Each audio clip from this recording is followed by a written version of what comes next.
Assalamu alaikum wa rahmatullahi wa barakatuh. Welcome to you all for another episode. Today we're going to talk about rationality requires belief in God. Okay, it is a common perception in the past Christian word that faith or belief is irrational, that a matter of faith is one of four which there is little or no evidence.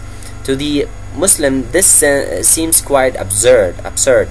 In Islam, people who disbelieve in Allah and in the prophethood of Muhammad can only do so out of ignorance or out of willful denial of what is evidence to them as clear as seeing. Say though, this is my way. I do invite into Allah on evidence clear as the seeing with one's eyes. I and whoever follows me, glory to Allah, and never will I join gods with Allah. This is in chapter 12 verse 108. For the Muslim, belief in Allah forms a foundational requirement of rationality, and belief in Muhammad as the prophet of Allah follows from applying the rational mind to the evidence of his mission. There are many ways in which we may describe rational thinking. From the world view of Islam, there is good thinking and bad thinking, and rational thinking is nothing more than morally good thinking.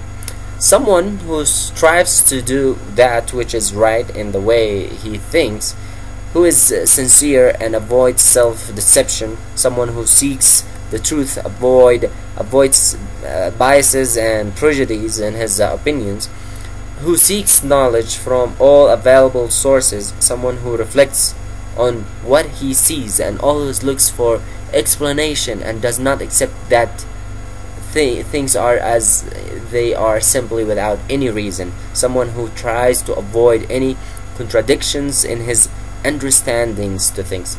Such a person is rational, and such a person is one who seeks to think, learn, and decide in a morally good way. If someone tries to do what is morally right, they are already acknowledging that there is a moral good to achieve. Such moral value only exists if existence as a whole achieved something morally good. For example, if existence has a purpose.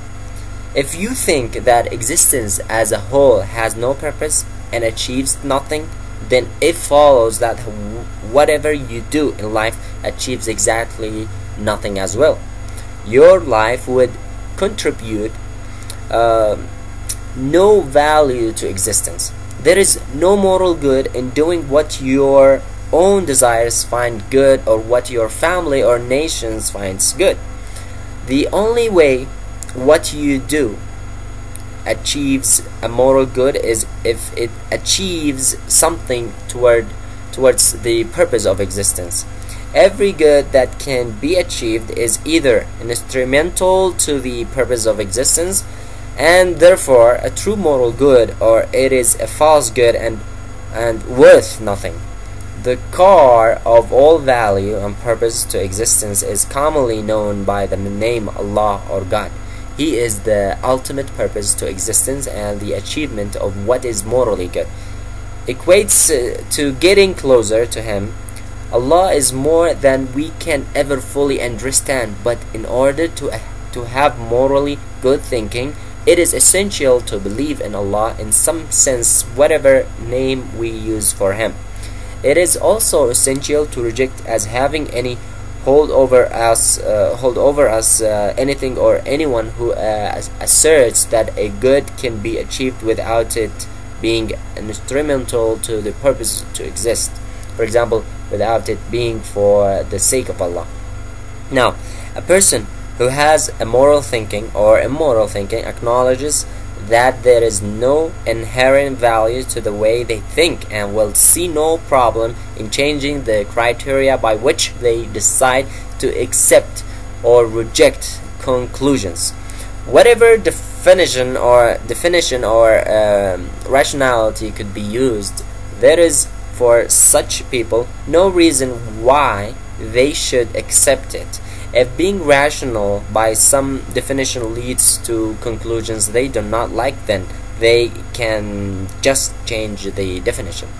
In extreme cases, there can never be enough evidence and strong arguments for them to, accept a statement as true.